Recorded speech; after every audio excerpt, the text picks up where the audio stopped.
Life is about opportunities, creating them and embracing them. And for me, that was the Olympic dream. That's what defined me. That was my bliss. As a cross-country skier and member of the Australian ski team headed towards the Winter Olympics, I was on a training bike ride with my fellow teammates.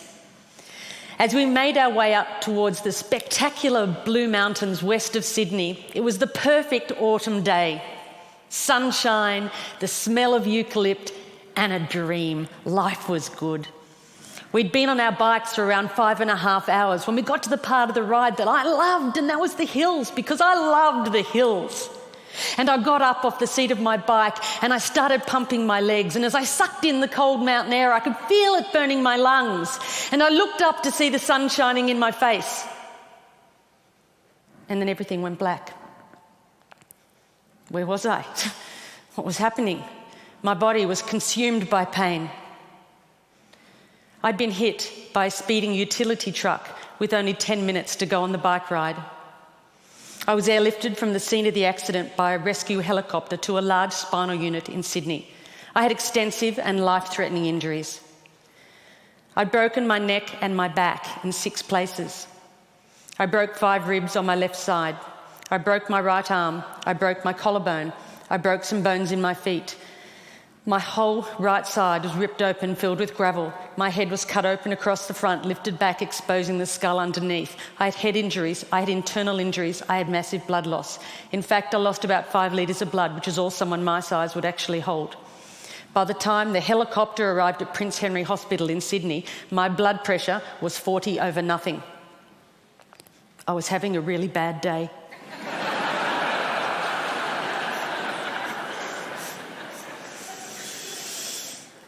For over 10 days, I drifted between 2 dimensions.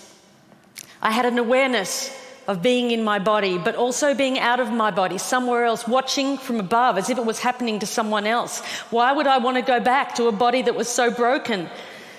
But this voice kept calling me, "Come on, stay with me." No, it's too hard. Come on, this is our opportunity. No, that body is broken. It can no longer serve me. Come on, stay with me. We can do it. We can do it together. I was at a crossroads. I knew if I didn't return to my body, I'd have to leave this world forever. It was the fight of my life.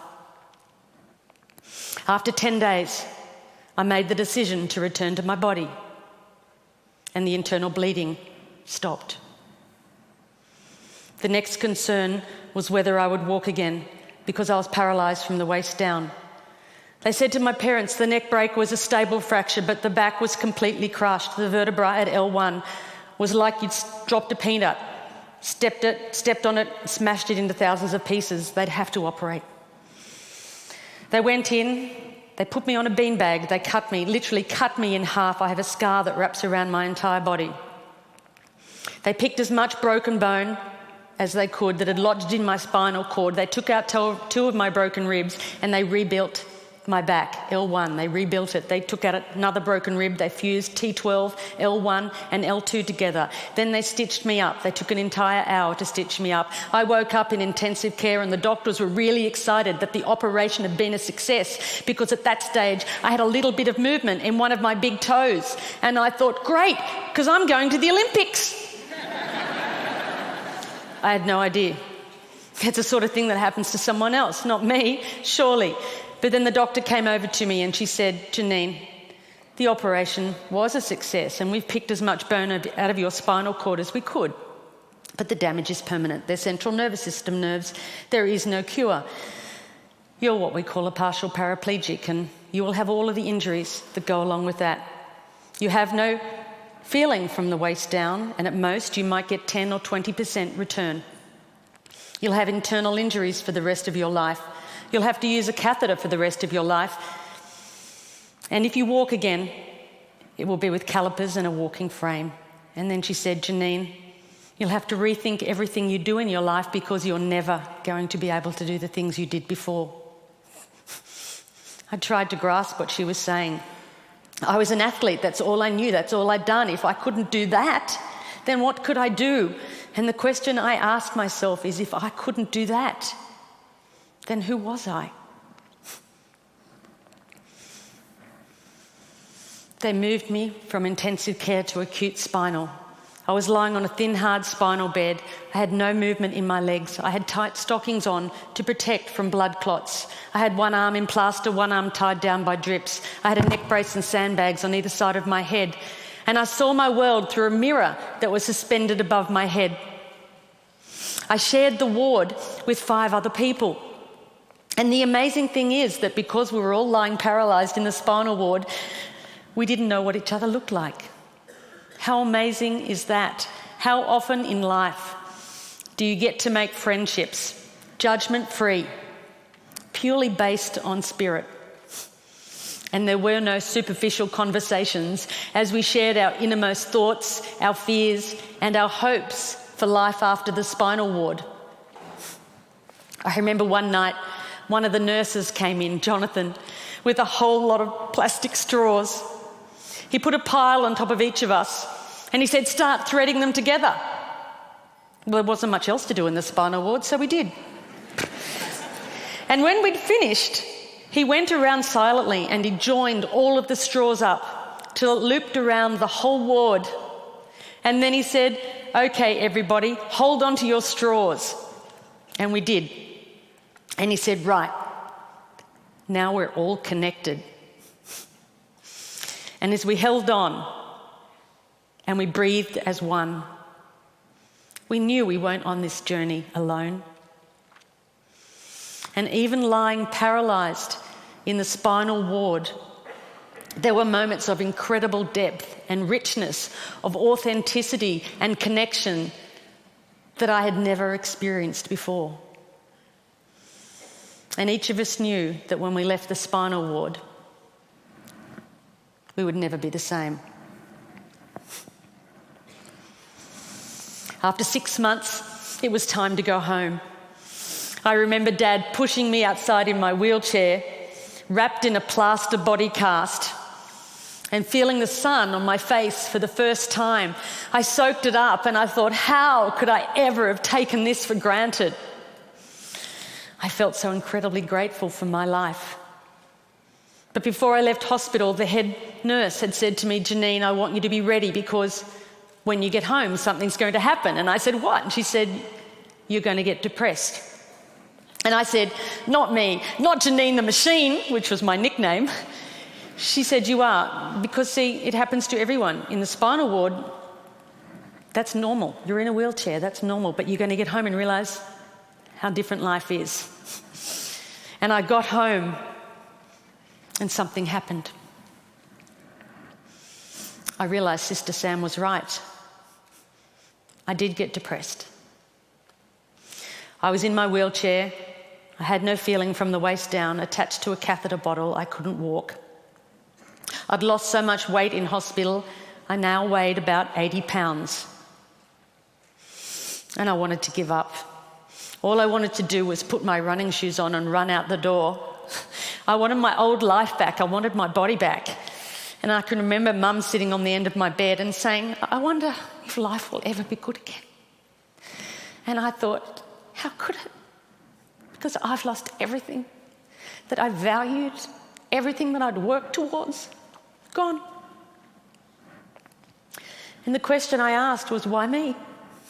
Why me? And then I remembered my friends that were still in the spinal ward, particularly Maria. Maria was in a car accident and she woke up on her 16th birthday to the news that she was a complete quadriplegic, had no movement from the neck down, had damage to her vocal cords and she couldn't talk. They told me, "We're going to move you next to her because we think it will be good for her."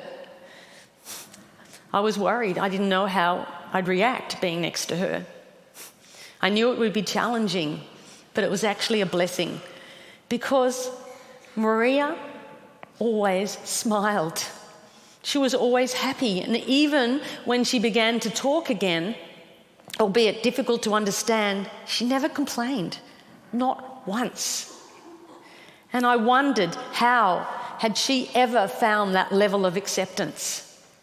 And I realised that this wasn't just my life, it was life itself. I realised that this wasn't just my pain, it was everybody's pain. And then I knew, just like before, that I had a choice. I could keep fighting this, or I could let go and accept not only my body, but the circumstances of my life. And then I stopped asking, why me? And I started to ask, why not me? And then I thought to myself, maybe being at rock bottom is actually the perfect place to start.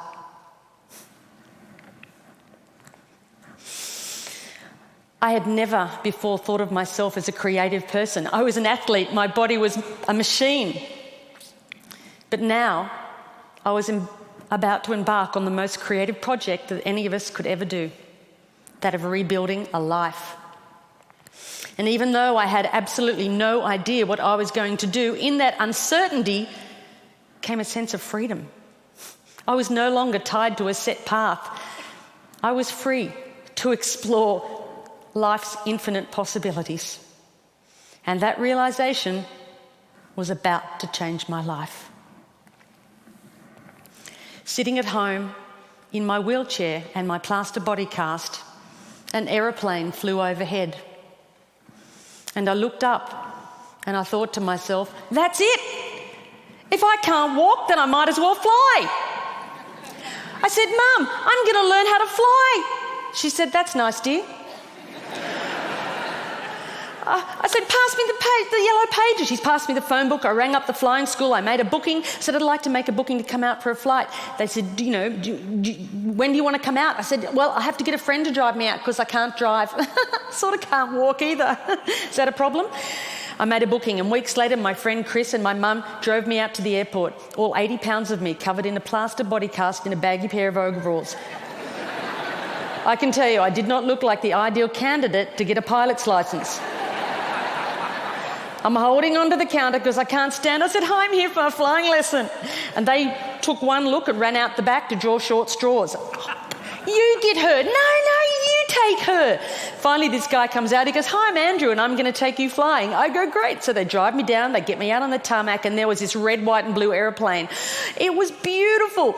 They lifted me into the cockpit. They had to slide me up on the wing, put me in the cockpit. They sat me down. There are buttons and dials everywhere. I'm going, wow, how do you ever know what all these buttons and dials do? Andrew, the instructor, got in the front, started the aeroplane up. He said, would you like to have a go at taxiing? That's when you use your feet to control the rudder pedals, to control the aeroplane on the ground.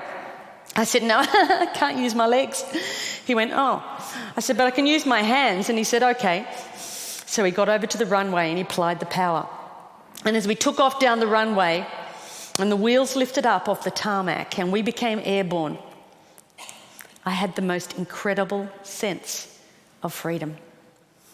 And Andrew said to me, as we got over the training area, you see that mountain over there? And I said, yeah. And he said, well, you take the controls and you fly towards that mountain. And as I looked up, I realised that he was pointing towards the Blue Mountains, where the journey had begun. And I took the controls and I was flying. And I was a long, long way from that spinal ward. And I knew right then that I was going to be a pilot. Didn't know how on earth I'd ever pass a medical. But I'd worry about that later, because right now I had a dream. So I went home, I got a training diary out, and I had a plan. And I practiced my walking as much as I could. And I went from the point of like 2 people holding me up to 1 person holding me up, to the point where I could walk around the furniture, as long as it wasn't too far apart. And then I made great progression to the point where I could walk around the house, holding onto the walls like this. And Mum said she was forever following me, wiping off my fingerprints. But at least she always knew where I was. So while the doctors continued to operate and put my body back together again, I went on with my theory study. And then eventually and amazingly, I passed my pilot's medical, and that was my green light to fly. And I spent every moment I could out at that flying school, way out of my comfort zone. All these young guys that wanted to be Qantas pilots, and little old hop-along me, in first my plaster cast and then my steel brace, my baggy overalls, my bag of medication and catheters, and my limp. And they used to look at me and think, oh, who is she kidding? She's never going to be able to do this. And sometimes I thought that too. But that didn't matter, because now there was something inside that burned that far outweighed my injuries. And little goals kept me going along the way. And eventually I got my private pilot's license. And then I learned to navigate. And I flew my friends around Australia. And then I learned to fly an aeroplane with 2 engines. And I got my twin engine rating. And then I learned to fly in bad weather as well as fine weather and got my instrument rating. And then I got my commercial pilot's license. And then I got my instructor rating.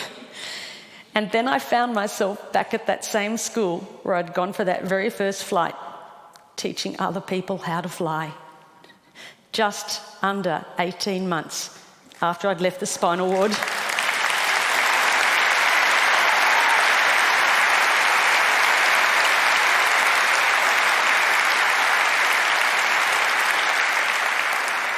And then I thought, why stop there? Why not learn to fly upside down? And I did. And I learned to fly upside down and became an aerobatics flying instructor. And Mum and Dad, never been up. But then I knew for certain that although my body might be limited, it was my spirit that was unstoppable.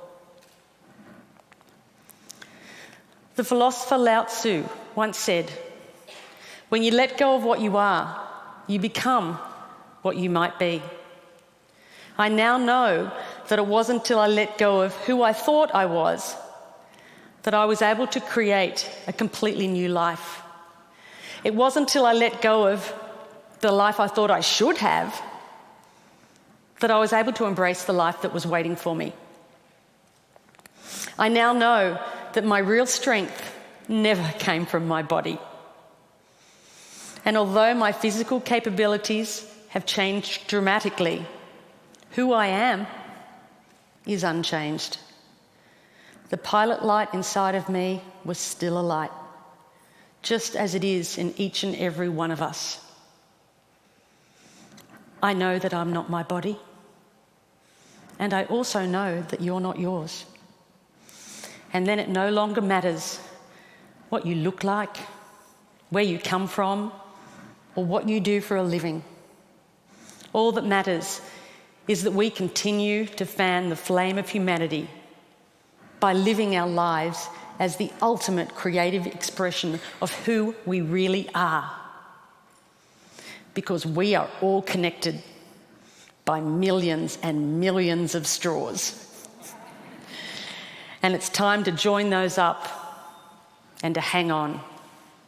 And if we are to move towards our collective bliss, it's time we shed our focus on the physical and instead embrace the virtues of the heart. So raise your straws if you'll join me. Thank you.